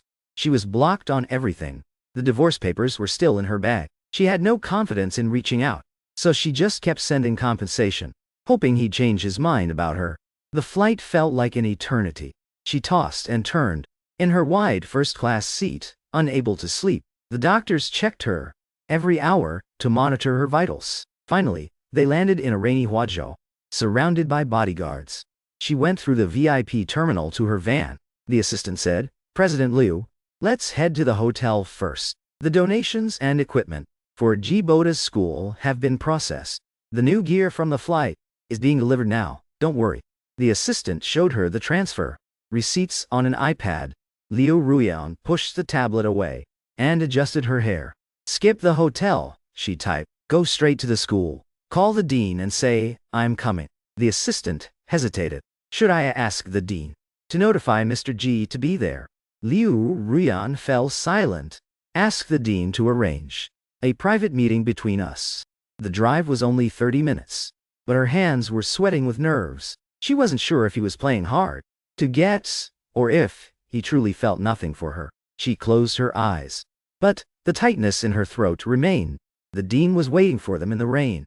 "President Liu, thank you for your generosity." She ignored him and walked inside. The assistant shook the dean's hand. "Our schedule is tight. Where is the meeting with Mr. G?" The dean looked uncomfortable. "He's in the lab. We had to schedule an extra lab session, since we can't force students to social events." Liu Ruyan pushed past the bodyguards toward the lab. Through the glass in the heavy door, she heard Jibota laughing with a girl. Her heart sank. She hadn't seen him smile in forever. He was in his white coat, discussing data with a shorter girl. They looked close. She couldn't hear them now, but they both looked genuinely happy. Liu Ruyan was too scared to open the door. Her chest tightened, and her head spun. She nearly fell over. The assistant called for a doctor and an oxygen tank. I heard the noise in the hall and looked toward the door. Liu Ruyan pushed her team aside, swiped the dean's badge, and burst in. "Did Jibota still have any feelings for me?" I closed my eyes, exhausted, trying to get some rest, but the suffocating tightness in my throat, it followed me like a shadow. The dean of the medical school stood in the pouring rain, waiting respectfully outside the main gate. "President Liu, thank you so much for your generosity." Liu Ruyan didn't even spare him a glance. Flanked by bodyguards and her assistant, she hurried into the research building. Liu Ruyan gave her assistant a sharp look. The assistant immediately turned to the dean, shaking his hand amidst the curtain of rain. "Hello, Dean. President Liu's schedule is incredibly tight. Where did you arrange the meeting with Mr. Jibota?" The dean hesitated, his expression shifting uneasily. He froze for a second, then led the way. "He's in the medical school simulation lab. I apologize, but we can't force students to attend any non-academic events. To meet your request, President Liu, we had to open a temporary lab session." The dean's tone held a hint of resentment, but Liu Ruyan couldn't have cared less.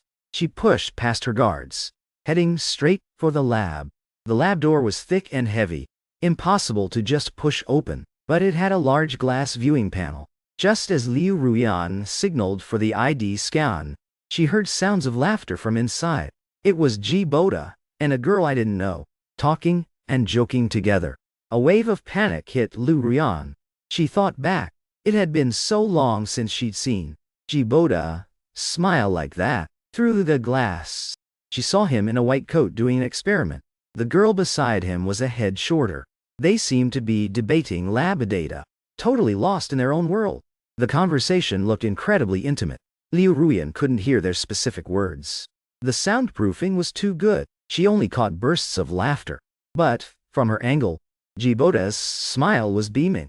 The girl looked radiant. Suddenly, Liu Ruyan was afraid to open the door. She feared the worst. Her chest felt like it was being crushed, and her head began to swim with dizziness. She could barely stay on her feet. She swayed and nearly collapsed. The assistant panicked, immediately calling the medical team. Waiting at the institute entrance. "Oxygen, Get me an oxygen tank. Hurry, President Liu needs help. Inside the lab, the noise in the hallway broke my concentration. I glanced back toward the door. Liu Ruyan shoved her helpers aside, snatched the dean's ID card, and swiped the lab door open with a beep. Ji Boda! I jumped, startled by the intrusion. I instinctively moved to shield Shen Yuchu. Then, I saw exactly who it was. Seeing that, Liu Ruyan's words died in her throat. Our eyes finally met. Liu Ruyan began frantically typing.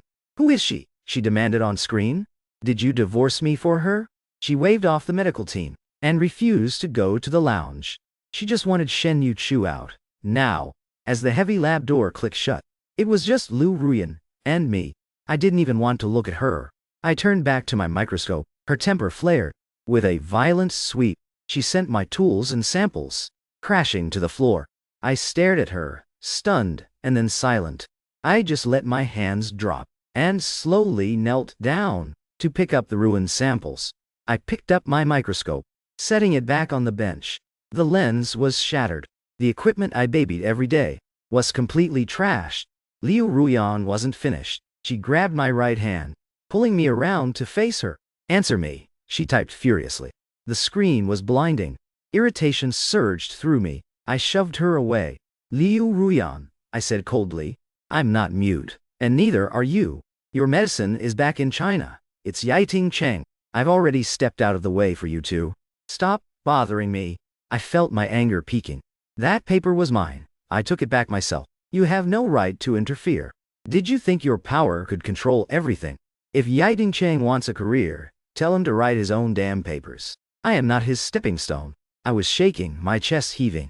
But Liu Ruyan suddenly doubled over in pain. She broke into a cold sweat. She tried to steady herself on the table, but she collapsed onto the floor with a crash. Save me, she rasped. Liu Ruyan fought to stay conscious. Through the ringing in her ears, she saw Jiboda yelling, his lips moving, but she couldn't hear a word. She wanted to apologize, to ask him to come back, to not leave her. But nothing came out. Air was trapped in her throat. Was it the mutism or the surgery? Her throat felt bone dry. She had 1,000 things to say, but all that came out was, sorry. She clawed at a table leg, trying to hold herself up, but it felt like a black hole was sucking her in. She reached out for me, but I felt miles away. Her eyelids grew heavy. Breathing became a battle. Time stopped as she sat there gasping for air, staring at the floor to stay awake. The ringing intensified. Then, people rushed in. Hands lifted her up. A mask was pressed to her face. Fresh oxygen hit her lungs. Liu Ruyan took a long time to come around. She ripped the mask off, fighting the hands trying to help her. Ji Boda! Her own voice startled her. Everyone froze. She turned around. But reality crushed her again. That girl was holding his hands, asking him if he was okay. Ji Boda just gave her a small smile. Liu Ruyan's heart shattered. She remembered the night Yiting Cheng left. He'd left a note with no explanation. She'd felt sad, then angry. Even her mutism diagnosis hadn't scared her. She'd just given up on people. But this was terror. A pure, cold fear she'd never felt before. She knew his answer before he spoke it. He wouldn't choose her again. She forced herself up, pushing through the crowd. She had to get to him. Every step was a struggle. The cold AC made her skin crawl. She shoved the girl aside. I backed away, eyes full of warning. She opened her mouth. Her voice was back. Let's remarry. Come home. But my refusal was final. Disgust was written all over my face. No way, I said. It was a total disaster. Back at her hotel, Liu Ruyan listened to her father yell, "You're in this condition, and still running around." The doctor said, "Stay put. Do you know how much the group is losing?" Liu Ruyan stayed silent. After a long pause, she just hung up. She sat on the edge of the bed, Jiboda's rejection echoing in her head. She couldn't believe it. "President Liu, your father booked your flight." Her assistant walked in cautiously. Liu Ruyan let out a weary sigh and just waved her away. Back in Jiang City, she used donations to track his life.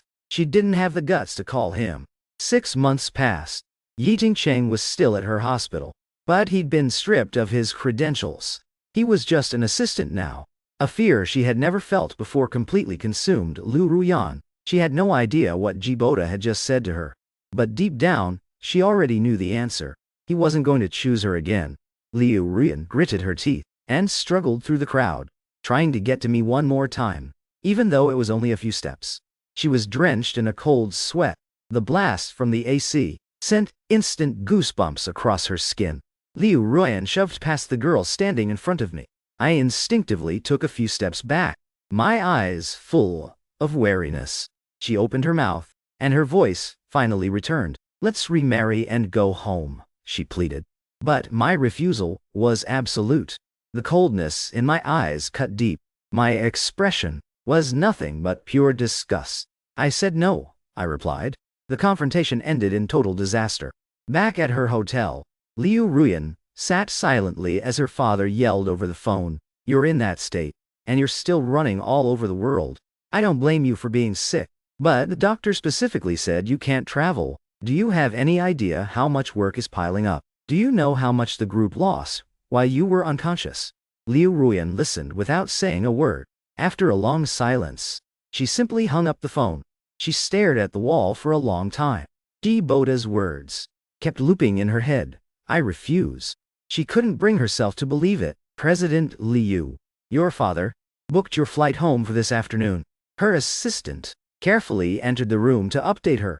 Liu Ruyan let out a heavy sigh and waved her away with a look of total defeat. Once back in Jiang City, she used donations as an excuse to keep tabs on Jiboda's life. She still didn't have the courage to contact him. 6 months passed like this. During that time, Yiting Cheng remained at the Liu family hospital, but he had been stripped of his credential. His degrees and certificates were all revoked by the school. His medical license was also being investigated. It turned out he used a shady joint program to cheat his way through. He lacked any real medical knowledge or skills. Consequently, the hospital officially canceled his registration. Over those 6 months, Yiting Cheng tried to see Liu Ruyan countless times, but she never gave him a second of her time. Desperate, he eventually had to bribe the hospital director just to keep a job. But he was demoted to a mere assistant. Then came in the spring of 2026. President Liu, her assistant, burst into the office looking excited. For months, Liu Ruyan had buried herself in work just to stay numb. She had also been trying to appeal the divorce ruling, but her claims were repeatedly rejected for lack of evidence. Mr. Jiboda is returning to China. He's competing for a major newcomer award in the medical field. Liu Ruyan immediately dropped her work and looked up. "Tell me more," she gestured. "The competition and the follow-up forum are being held at our first hospital, which means he's coming back to Jiang City." Liu Ruyan stood up so fast, she knocked files off her desk. When she typed frantically, she had spent the last 6 months trying to fix her broken life. Her tumor was gone, and the checkups showed no recurrence. But she still couldn't speak. Her mutism remained. She had no medicine. Unless Jiboda was her only cure. "It's next week," the assistant replied. "Should we talk to the medical association to ensure he wins?" Liu Ruyan's hands shook with nervous energy as she clutched her phone. She typed and deleted, finally writing, "Donate $10 million for event funding, and visit every professor on the panel. Make my position very clear." "Understood, President Liu." The assistant left to handle it, leaving Liu Ruyan with a pounding heart. At 11:00 p.m. that night, Liu Ruyan finished her work and headed to the garage, only to find Yiting Cheng. He had been waiting there for her all day. "Ruyan!" he cried out, overjoyed to see her. But she didn't make a sound. She gave him a cold stare and tried to reach for her car door. He blocked her way, refusing to let her leave. "How long are you going to stay mad at me?" Liu Ruyan looked at him closely for the first time in months. He was still dressed in Armani, flaunting a new diamond watch. The close proximity made her nauseous. She backed away, covering her nose in clear disgust. Yiting Cheng's grip on the door handle tightened. "Ruyan, I know I'm not a doctor anymore, but all those years of school weren't for nothing. You used to say I was just taking a shortcut that others couldn't. You supported me then, Why the sudden change of heart? He sounded bitter and entitled, even while trying to play nice. She still didn't say anything. I really am sorry, he pleaded. Everything I did was because I wanted to marry you. I thought you'd always care about me, no matter what. Give us one more chance, Ruyan. I'll go back to school. I'll do it right this time. I'll handle all your treatments personally. Your mutism was almost cured when I first came back. Please, let me make it up to you. He was sobbing now, desperate and incoherent. Liu Ruyan simply sent a text on her phone. Within minutes, 2 teams of security guards rushed toward them. Orders received. President Liu. They didn't hesitate. No matter how much he fought, they peeled him away from her car. Right this way, ma'am. They held him back as she got in. Ruyan, you can't do this, he screamed, his knees giving out. I'm entering the competition too. If I win, will you talk to me? Liu Ruyan slammed her foot on the brake. She typed, I've made it clear. We are done. I already gave you the estate. Stop stalking me. And as for the competition, I won't let you steal what belongs to Boda ever again. I never expected the forum to be held in Jiang City after the lab incident. Everyone at the school knew I was the ex-husband of the Liu family heiress. People treated me differently. Some stayed away, while others tried to suck up to me. Only Shen Yuchu stayed the same. She never brought it up. I knew how she felt about me, but since she never said anything, I played dumb. When she offered to come with me to China, I turned her down. I wanted to reclaim my life on my own terms. Jiang City was my home too, and I wasn't going to hide forever.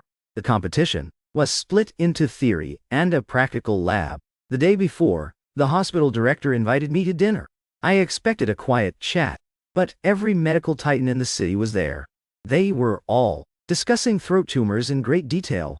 When the test topic turned out to be exactly that, I realized what was happening. Liu Ruyan was manipulating the results. She always got what she wanted. So, I handed in a blank page for the theory. And during the lab, I messed up every single step on purpose. Don't be like this. Just give me one more chance, please. I'm begging you. Yiden Cheng's knees were like jelly. If it weren't for the 2 security guards holding him up, he would have collapsed to his knees right there. Ruyan, I'm entering this competition too. Just give me a chance, okay? If I win, can we at least talk? Hearing this, Liu Ruyan was about to floor the gas pedal, but she suddenly slammed on the brakes. She typed to Yiden Cheng, I've already made the breakup clear. The estate has been transferred to your name. Stop stalking me. The phone screen glowed in the dim, underground garage. For this competition, I won't let you steal G. Boda's work again. I never expected this competition to be held in Jiang City. After the drama in the school lab, pretty much the whole faculty, Shen Yuchu included, knew the truth. I was the ex-husband of the only heir to a massive pharmaceutical empire. The way people looked at me shifted. Some kept their distance, afraid of the drama. Others tried to get close, hoping to score some benefit. But Shen Yuchu remained unchanged. We never even talked about it. We just went on as usual. I knew she had feelings for me, but since she never said anything, I acted like I didn't notice. We just stayed friends. For this trip back, Shen Yuchu offered to come with me, but I turned her down. I wanted to reclaim what I had lost on my own. My parents, my family and friends are all in Jiang City. I couldn't just stop going home. Because of Liu Ruyan, the competition was a 2-day event. Day 1 was the theory exam. Day 2 was the practical lab. The night before it started, the dean of Jiang City First Hospital called me privately. He made some small talk and invited me to dinner. I eventually agreed, but I didn't expect that. Along with the dean, nearly every big name in the medical world was there. No one made it awkward or focused too much on me. Instead, all these experts spent the dinner discussing one specific topic, from theory to practice. Almost every professor shared their insights. When I got the exam the next day, I realized why. The theme was exactly what those professors had discussed. Throat tumors. They were leaking the questions to me, on purpose. I went silent. I knew exactly who was behind this. Liu Ruyan. That's just who she is. If she wants something, she'll do whatever it takes to get it. I handed in a blank paper. I showed up for the second day's practical, but I purposefully made mistake after mistake. Even the proctors tried to nudge me back on track, but I acted like I didn't hear them. After leaving the hospital, I immediately booked a flight back to the US. This whole thing felt empty and tasteless. But seconds before I boarded the plane, the organizers called me. "Hello, Mr. G. Congrats on winning the gold award. It's a shame you left before the ceremony, but we'll mail the medal, certificate, and prize money to your address in the States." I found it laughably absurd. So this is what it feels like to be put on a pedestal. I just said, "No thanks," and boarded the flight. During those 10 hours, I kept thinking about how this was just one bizarre circus. Once I got back to campus, Shen Yuchu called. "Boda, do you remember Yi Chang? The guy who stole your research before? He was in that competition too. I just heard. He filed a formal complaint with the organizer. He's accusing you of cheating to win. And he even posted your exam and lab videos online. Boda, tell me the truth. What happened? I know you're better than that. There is no way you could fail a basic throat tumor surgery." I scrolled through the medical forums where the complaint had been posted. It was pathetic. I never wanted to rely on anyone to get something that wasn't mine. Yet, here I was, back in the crosshairs. My phone buzzed right then. A text from an unknown number. "Gee, Boda, I'm so sorry. I didn't know it would end like this. I'll have Yi Chang's forum post handled immediately. I promise it won't affect you. Just keep the award. I won't let anything change that. Trust me." It was Liu Ruyan. The whole world felt like a bad joke. That was my only thought. I still didn't reply. I called the organizers right away to tell them I didn't want the prize. I immediately faxed over a formal statement turning it down. Not long after, another text from Liu Ruyan came through. "Gee, Boda, I'm so sorry. I'll donate another set of equipment to your medical school. I've already ordered the Jiang City hospitals to redo the forum later this year. I'll make sure it's strictly monitored this time. Yi Chang won't be able to interfere again." I looked at the text and just scoffed. After thinking it over, I finally replied, "I'm not remarrying you. Stay out of my life." I blocked her number immediately. Then, another text from a different number popped up. Still her. A wave of suffocation washed over me. It felt like there was a heavy weight on my chest. It was so exhausting. I stared at the stream of apologies and promises, mixed in with bank transfer alerts, and the dean asking me what was wrong. This used to be the kind of life I wanted, but now it's just a burden. It's just constant pressure. It's just pain. My only worry used to be how to win her over. Now, it's how to escape her suffocating control. I knew blocking her was useless. She has the power and the money to find me anywhere. Changing numbers is too easy for her. I'll never be truly free of her this way. I sat by the window and thought for a long time. I messaged Shen Yuchu to tell her I was fine and that I lost on purpose. Then, I unblocked Liu Ruyan on WeChat.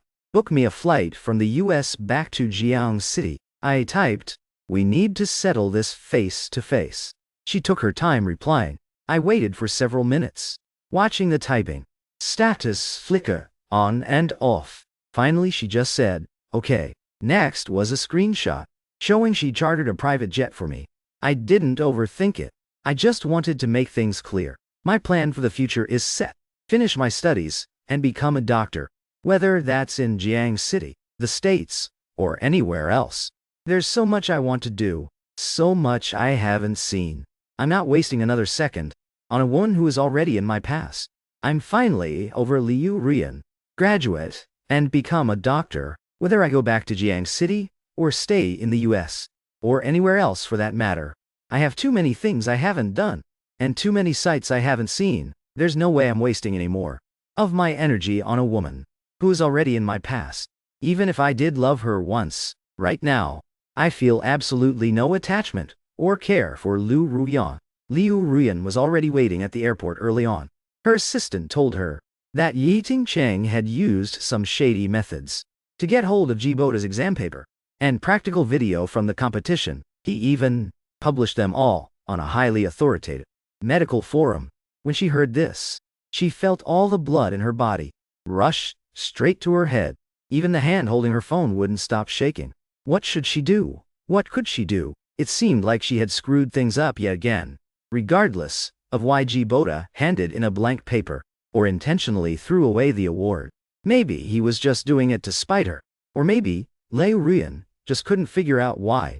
She kept checking her phone, desperately hoping to confirm if any new messages had come in from him. Unfortunately, there were none. President Liu, you cannot enter the runway to wait. Please wait at the arrivals area. The airport ground staff had already stopped her nearly 3 times today. After being rejected yet again, Liu Ruyan had no choice but to retreat to her spot, continuing to count every agonizing second. The plane landed close to 3 a.m., but Liu Ruyan didn't feel a hint of sleepiness. Even at 3 a.m., the airport was still full of passengers. Finally, amidst the bustling crowd, she spotted Boda. He didn't have any luggage with him, just a small carry-on bag. He clearly didn't plan on staying long. In just under a year, Boda looked like a completely different person.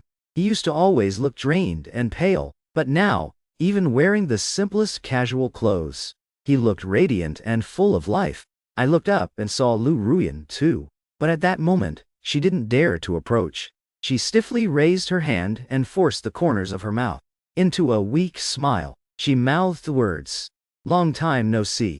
Liu Ruyan felt like she had spoken aloud, but her voice was so quiet that I couldn't hear it. When I pushed through the crowd and walked toward her with a stony face, she felt as if the entire world had disappeared, leaving only the two of us. She slightly opened her arms, wanting to try and hug me, but I stopped when I was about a meter away from her. Liu Ruyan gave another self-deprecating smile and awkwardly dropped her hands. She led me out of the airport and onto her business van. The driver in the front seat didn't turn around, but just glanced in the rearview mirror and asked, "President Liu, where are we going?" Liu Ruyan panicked for a second, not knowing where we should go. She thought for a while before barely squeezing out an answer, saying, "Let's go home." The driver glanced at the rearview mirror again, and you could sense a hint of shock in his expression, wanting to ask which home. But seeing me, he instantly understood, just gave a slight nod and started the car. However, I spoke up. I said, "Liu Ruyan, don't bother." Liu Ruyan looked up into my clear eyes, which didn't even show much emotional fluctuation. I said, "Just drop me off at my place. It's about a 30-minute drive. That's enough time for us to talk." The light in Liu Ruyan's eyes dimmed instantly. She waved her hand, signaling the driver to follow my instructions. After the car merged smoothly onto the highway, I finally spoke. "Liu Ruyan, you should know I've already clearly rejected you. Why are you still bothering me?" Hearing this, Liu Ruyan's heart skipped a beat. She looked incredibly panicked. She pinched her lips, not knowing how to answer my question. She said, "About the forum. I'm sorry." The words practically burst out of her throat one by one. I turned my head to look at her. Liu Ruyan's expression was downcast. Her usual coldness and arrogance were long gone, replaced by an indescribable sadness and pain. I said, "I don't need your power to do anything for me. If there's anything I ever want or need, I will fight for it myself." My voice was steady, my tone flat. It seemed I was truly just here to make things clear. I said 3 years ago when I married you, I loved you, I wanted this. So I gave my all for you. I fought for your love. 3 years later, I'm divorcing you. I don't need your love anymore. So, I won't waste any more emotion on this relationship. This is my own choice right now. It has nothing to do with whether you love me now or not. Liu Ruyan, do you know what I hate most about you? I suddenly looked up, looking straight at her. Liu Ruyan was stunned, her mouth open, not knowing how to respond. "What I hate most is your ego. For the past 3 years, you've lived in your own world, stuck in the moment Yiting Cheng left. No matter how hard I tried, you never saw me. 3 years later, you're actually still just as selfish. So selfish that you want to keep someone who wants to be free, locked up by your side. What I want most is freedom. But because of your selfishness, you try to take it away. I wanted to win this forum, but I don't want to win like this. Because of your selfishness. I lost an award that was rightfully mine. Because of your selfishness. I'm being judged and second-guessed by everyone in the medical field. Maybe you can silence them for a while. But what about later? You and Yang Cheng belong together. Because at your core, you are both selfish people. Your passionate pursuit of me now is just your selfishness talking. Because right now you selfishly just want me back. You never asked if I was willing, if I could, or if I needed it. Every sentence, every word, deeply struck Liu Ruyan. Her self-proclaimed love, regret, and deep affection were all stripped bare in this very moment. This illusion masked as love was exposed too quickly. Even she began to waver, wondering if she truly loved me, or if it was just her own selfishness and obsession. Ji Boda, I'm sorry. The forum was my fault. Liu Ruyan lowered her head, saying it word by word. She didn't ask me to stay. There seemed to be no reason left to keep me. We arrived at the Ji family's old house quickly. A 30-minute conversation wasn't exactly short, but it wasn't long either. The car pulled over to the side of the road. I unbuckled my seatbelt, ready to get out, but Liu Ruyan suddenly threw herself into my arms. Liu Ruyan hugged me like a precious treasure. Locking her arms tightly around my waist, she greedily breathed in the familiar scent on my neck. She said, "Could you be my attending doctor for my mutism? Can we start over? Give me a chance to be with you again, please." Liu Ruyan completely and clearly spoke those two sentences. I placed my hands on her shoulders and slowly pushed her away. Liu Ruyan didn't dare to stop me. "Ji Boda, can I contact you again?" Liu Ruyan held onto the van's door and still managed to ask this. I was about to walk through my front gate. Hearing this, my steps paused. I turned around and saw the sky in the east starting to turn white. Dawn was breaking. My mood lifted with the bright light of the sunrise. I said, "Liu Ruyan, don't contact me again.